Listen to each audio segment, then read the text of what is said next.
Pseudo Trainspotting tenía la complicada tarea de ser una secuela de una película que no solo tiene el estatus de culto, sino que encima es una muy buena. Sin embargo, contra todo pronóstico, el resultado final fue más que decente. Si desean saber más al respecto, pueden ver la reseña que hice hace unos días. Pero hoy nos dedicaremos a realizar un video hablando de algunas de las curiosidades en torno a este film, que son bastantes, de hecho, así que vayamos a darle. Irving Welsh escribió Porno, una continuación de Trainspotting, en 2002. Esta película es en su mayoría una historia original que incluye algunas partes no utilizadas de Trainspotting, el libro original, y algunos elementos de Porno. Sin embargo, el título de la preproducción de la película era este mismo. Esta es la primera vez desde 1997 que Ewan McGregor y Danny Boyle han trabajado juntos. Los dos tuvieron una disputa cuando McGregor fue dejado de lado para el papel principal de La Playa del año 2000, esto en favor de Leonardo DiCaprio. McGregor declaró que desde entonces se habían reconciliado y consideran que todo el asunto es cosa del pasado.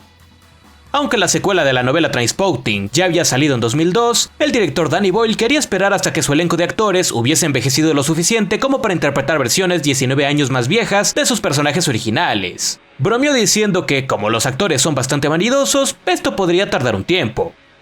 Los 4 actores principales no estaban todos disponibles al mismo tiempo al principio de la fotografía principal, esto debido a conflictos de programación con otros proyectos. Danny Boyle mencionó en entrevistas que las carreras televisivas de Jonny Lee Miller y Robert Carlyle en particular hicieron necesario tener un horario de filmación reducido que pudiese acomodar a los 4 protagonistas masculinos. Ewan McGregor y Robert Carlyle no se habían visto desde el estreno de Trainspotting en 1996. Es la primera vez que Danny Boyle e Ewen Bremner han trabajado juntos desde la primera película, aunque Boyle ya había trabajado con el resto del reparto. Boyle había trabajado con Carlyle en La Playa del año 2000 y con McGregor en Vidas sin reglas de 1997. También lo hizo con Miller en la obra teatral de Frankenstein del 2011. Curiosamente, en los extras del DVD de la primera película, Bremner comenta lo siguiente: Boyle no me ha contratado desde entonces. El maldito desgraciado. Jonny Lee Miller inicialmente se mostró reacio para teñirse el cabello de rubio. Los productores de su exitoso programa TV Elementary del año 2012 también estaban menos entusiasmados con esto, lo que quizás explique por qué al final decidió hacerlo. Robert Carlyle tiene un implante en sus dientes inferiores, por lo que se lo quitó para retomar su papel de Begbie. Al hacerlo descubrió que el diente junto a este estaba muy flojo, así que también lo quitó. El departamento de Simon está ubicado en Salamander Street en Leith, y frente a él hay un bar icónico llamado The Pond. La entrevista de trabajo de Spot en la primera película ocurrió en la fábrica, que está una calle más arriba. En los años intermedios, Edimburgo adquirió un sistema de tranvías que es notoriamente poco utilizado. Cuando los productores pidieron permiso para filmar en uno de estos, los propietarios aprovecharon la oportunidad para obtener algo de publicidad adicional. La prestigiosa escuela privada de Edimburgo, en realidad, es la entrada principal de la Universidad de Glasgow. La escena en la que Spot cae desde el techo de un bloque de torres tomó toda una semana para filmarse. La escena en la que Renton y Siegboy entran en el pub realista fue filmada en un bar llamado The Orb en Belchill.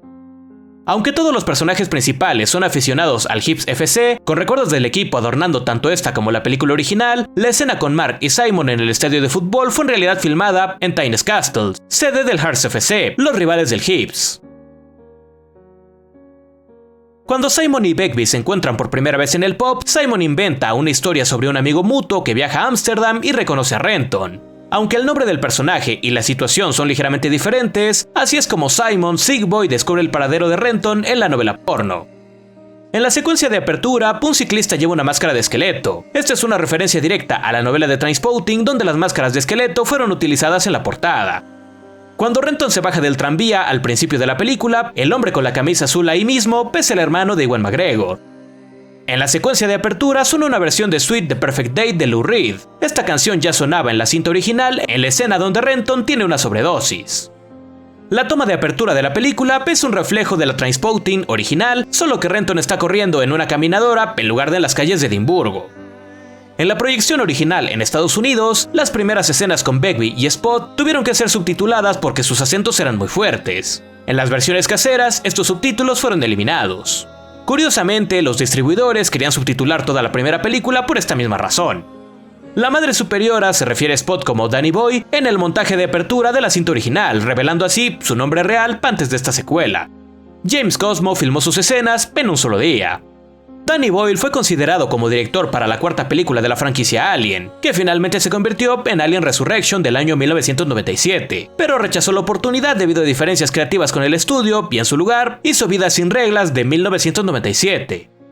Shirley Henderson, en realidad, había perdido la voz durante unas semanas antes de filmar debido a una úlcera. El personaje de Gale originalmente debía tener más líneas, pero no pudo interpretarlas. Su única línea, creo que he pensado en un título, después de leer las historias de Spot, fue grabada 2 semanas después, una vez que el resto de la película ya se había filmado. Robert Carlyle subió un poco de peso para la cinta, ya que pensó que si Begbie hubiera estado en prisión durante 20 años, este no habría adoptado la cultura del gimnasio. En una serie de escenas eliminadas, Begbie se vuelve adicto a un programa de casino de televisión para superar su impotencia. No se revelaba en la película original, pero aquí descubrimos que el verdadero nombre de Sick Boy es Simon Williams. Robert Carlyle filmó esta película durante un receso de su serie de televisión Once Upon a Time del año 2011, en la que su personaje tiene el cabello largo.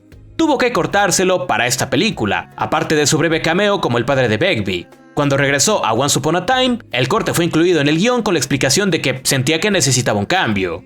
Johnny Lee Miller tuvo un problema similar ya que tuvo que teñirse el cabello para esta película, y cuando continuó filmando su serie Elementary del 2012, su personaje se afeita la cabeza como parte de una deuda. Los 4 actores principales se convirtieron en padres durante el intervalo entre la primera película y la secuela. Hay una canción bastante onírica que suena al menos 2 veces en toda la historia, más notablemente cuando Renton está tirado sobre la mesa de billar después de encontrarse con Sick Boy en el bar. Dicha se llama Deep Blue Day, de Brian Eno, del álbum ambiental de 1983 Apollo, Atmospheres and Soundtracks, que también fue utilizada en Trainspotting del año 1996, cuando Renton estaba nadando. Danny Boyle utilizó Unending Ascent de Brian Eno del mismo álbum en Exterminio del año 2002. Nunca se dejó explícito en la primera película que esta se situaba a finales de los 80s como en la novela, esto solo se sugería por la música utilizada. En esta secuela, Renton y Sick Boy utilizan aplicaciones que solo existían a partir del año 2016. Dado que se dice que los eventos de la primera sucedieron hace 20 años, ambas películas tienen lugar en el año en el que fueron hechas. Cuando Spot aparece pidiendo limosna en las calles, el texto de su cartel dice: ayuda a mantener un gatito de casa fuera de la jungla de concreto. Esta es una referencia a las novelas donde Spot, en dialecto escocés, se refiere a las personas como gatos, siendo el mismo un gato de casa, mientras que Begbie es un gato de jungla. En esta película, Spot también se dirige a Verónica como gatita. Aunque Renton y Begbie estaban en la misma clase en la escuela primaria, Robert Carlyle es casi exactamente 10 años mayor que Ewan McGregor. Justo antes de que Renton sea despertado en el hotel por la llamada telefónica de Simon, se muestra un robot aspirador en el pasillo realizando sus tareas. En Vidas sin reglas de 1997, el personaje de Ewan McGregor es reemplazado por un robot aspirador. Mientras utilizan un cajero automático con tarjetas robadas, Sick Boy dice el PIN 1690 con un acento de Sean Connery, como en James Bond. Los personajes también utilizaron este acento en la primera película en la escena de la pistola de aire comprimido, mientras que en la novela original esta imitación es frecuente en la narración de Sick Boy. Ewan McGregor e Ewen Bremer protagonizaron juntos previamente La caída del halcón negro del año 2001, Jack el cazagigantes del año 2013 y Perfect Sense del año 2011. Al inicio, mientras Begbie habla con su abogado en prisión, menciona que ha estado allí durante 20 años. Cuando toma el teléfono de Verónica, parece ser razonablemente hábil con la tecnología para operar el teléfono. Sin embargo, podría haber tenido acceso a un smartphone de contrabando mientras estuvo en prisión. Esta es la cuarta colaboración entre Shirley Henderson e Irving Welsh, después de Trainspotting, Wedding Bells y Filth. Las historias de Spot son, en realidad, palabra por palabra, el texto original de la novela Trainspotting. Una de estas es la escena en la que los chicos conocen al borracho padre de Frank Begbie en la estación abandonada del tren Leith. El título de la novela proviene del capítulo que dice Trainspotting at Leith Central Station. Con la excepción de Diane, Renton pronuncia la frase "for fuck's sake" cada vez que se reencuentra con un personaje de la primera película. Sick Boy le dice a Renton que visitaron a la Madre Superiora en los Banana Flats para conseguir su primera dosis de heroína. Los Banana Flats son llamados así por su estructura curva, y son una conocida zona residencial, ubicada en Leith, donde el abuso de las drogas y la violencia fueron frecuentes durante los años 80s y 90s. En los libros, la madre de Sick Boy vive allí. En una entrevista del año 2009, Robert Carlyle reveló que su personaje Begbie es gay. Esto se insinúa fuertemente en Trainspotting 2 a través del hecho de que no puede tener una erección mientras tiene sexo con su esposa. En la secuencia de apertura, los personajes se muestran como niños, con sus nombres apareciendo junto a ellos, similar a la apertura de la cinta original. Un niño se parece a un joven Tommy, pero su nombre no aparece porque este murió en la cinta anterior. Se insinúa fuertemente que Spot es el autor del libro original Trainspotting. Muchas de sus historias son extractos palabra por palabra del libro, incluidos los nombres de los capítulos. La línea final de la película también muestra a Gale, su ex esposa, diciéndole lo siguiente: creo que he pensado en un título.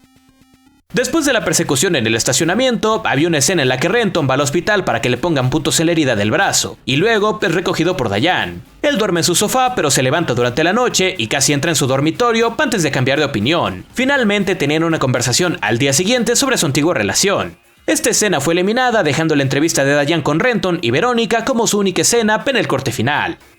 Las fotos que Gale le da a Spot están en una bolsa de la tienda John Menzies de los años 90. Renton, Sigboy y Spot robaron en este mismo lugar en la primera película.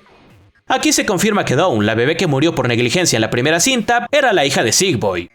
Cuando Renton regresa a Escocia y camina por el aeropuerto, un padre recoge a su hija, quien lleva una bolsa de cabeza. Esta misma es con la que Renton llenó todo el dinero al final de la primera película antes de irse.